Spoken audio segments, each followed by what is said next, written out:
Hao, bagaimana nih kabarnya teman-teman? Tidak terasa lagi ya, akhirnya sudah tiba hari kita untuk merayakan Imlek. Nah, kali ini akan ada kegiatan yang namanya Fenxiang Cisi atau bahasa Indonesianya bisa kita ketahui sebagai berbagi pengetahuan. Jadi yuk ikutin kami. Oke guys, jadi kalau kalian ngerayain Imlek, pernah kepikiran gak sih kok Imlek bisa ada ya? Yes, kira-kira apa sih asal-usulnya Imlek ini? Nah, jangan khawatir teman-teman, kami di sini bakal kasih tau kalian. Yoi, biar kalian bisa tidur nyenyak. Jadi, ternyata Imlek merupakan tradisi yang dirayakan oleh masyarakat Tionghoa di seluruh dunia sebagai ucapan syukur dan harapan akan rezeki di masa mendatang.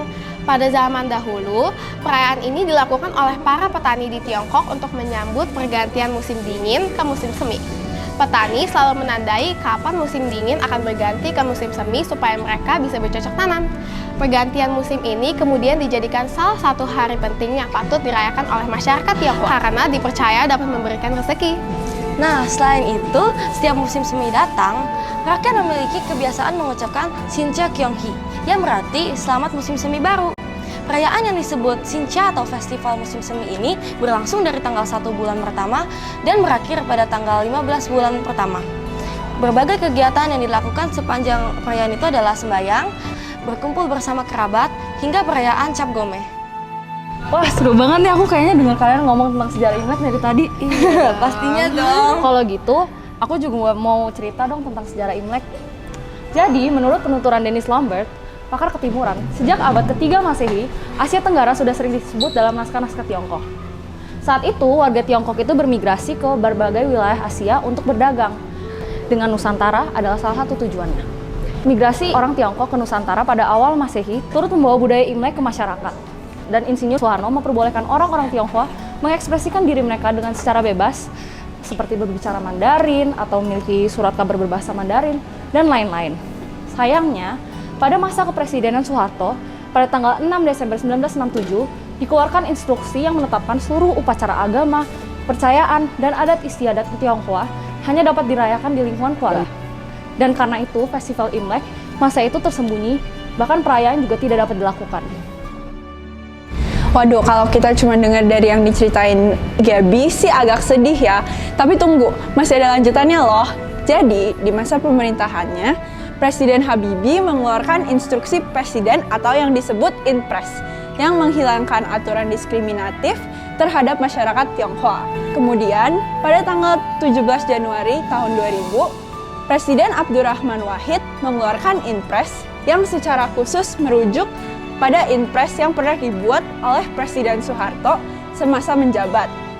Imlek akhirnya dapat diperingati dan dirayakan oleh warga Tionghoa sejak saat itu secara bebas. Kemudian, pada 9 April tahun 2002, Presiden Megawati menetapkan Imlek sebagai hari nasional. Sejak itu, perayaan Imlek menjadi terbuka di masyarakat Indonesia. Wah, mereka berdua tadi jelasinnya lengkap banget ya. Aku mah gak mau kalah, tapi bedanya sih kalau sekarang aku bakal ucapin kata-kata yang umum digunakan saat Imlek, tapi banyak dari kita ya gak ngerti. Oke, jadi pertama misalnya Sinin Kuaile, yaitu kalimat ini merupakan kalimat yang formal untuk mengucapkan Happy New Year's kepada orang lain. Kemudian kita kedua yaitu Kongsi Facai. Ucapan ini itu terdiri dari dua bagian, yaitu Kongsi yang berarti congrats atau selamat, dan kedua adalah Facai yang berarti get rich atau mendapat berkah. Jika kalau diucapkan jadi satu, ini jadinya ungkapan doa agar rezeki lawan bicara dapat bertambah banyak. Tentu kita percaya bahwa berkat yang dimaksud bukan hanya berkat materi, tapi juga berkat rohani. Dan terakhirnya yang tidak kalah populer adalah Wan Shuru'i. Ucapan ini bermakna semoga hal yang berjalan dengan sesuai harapan. Wah, udah jam makan siang nih. Kira-kira kalau lagi Imlek ini makanan khasnya ini apa ya? Kalian mau makan makanan khas Imlek? Sini biar aku sama Matthew kasih tahu. Ada berbagai makanan khas Imlek yang bisa teman-teman cobai. Misalnya jeruk mandarin. Jeruk mandarin dianggap sebagai simbol keberuntungan oleh orang Tionghoa. Selain itu, sekilas pengucapan jeruk mandarin terdengar sama dengan kata Cina untuk emas. Cuce berarti jeruk mandarin dalam bahasa Mandarin dan cince berarti emas. Kemudian ada lumpia, disebut juga spring roll atau cuncuan dalam sebutan Tiongkok. Lumpia bermakna harapan kekayaan dan kemakmuran karena bentuknya mirip dengan emas batangan. Tak ketinggalan juga kue keranjang yang menjadi salah satu hidangan wajib saat perayaan Imlek. Kue keranjang merupakan harapan agar kehidupan selalu beruntung sepanjang tahun. Tekstur kue yang lengket juga bisa melambangkan kerekatan hubungan keluarga.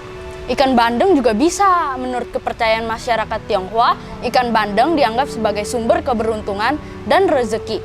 Dalam bahasa Mandarin, ikan bandeng disebut yu atau yu, yang diartikan sebagai kelimpahan. Makan ikan selama tahun baru Imlek dikatakan membawa kemakmuran dan banyak keberuntungan untuk tahun baru.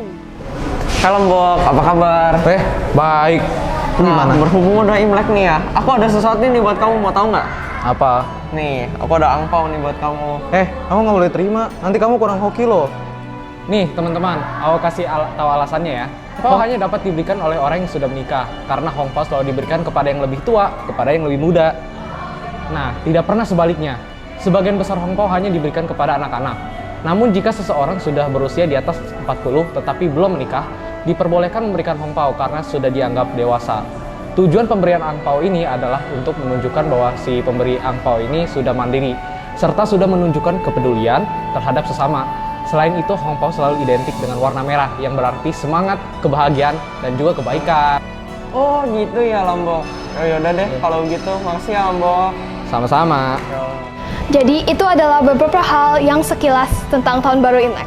Semoga bermanfaat dan tidak juga lupa kami mengatakan Sinen Kuai Wan Shi Ri Shen Ti Qian Kang Gong Xi Fa Cai.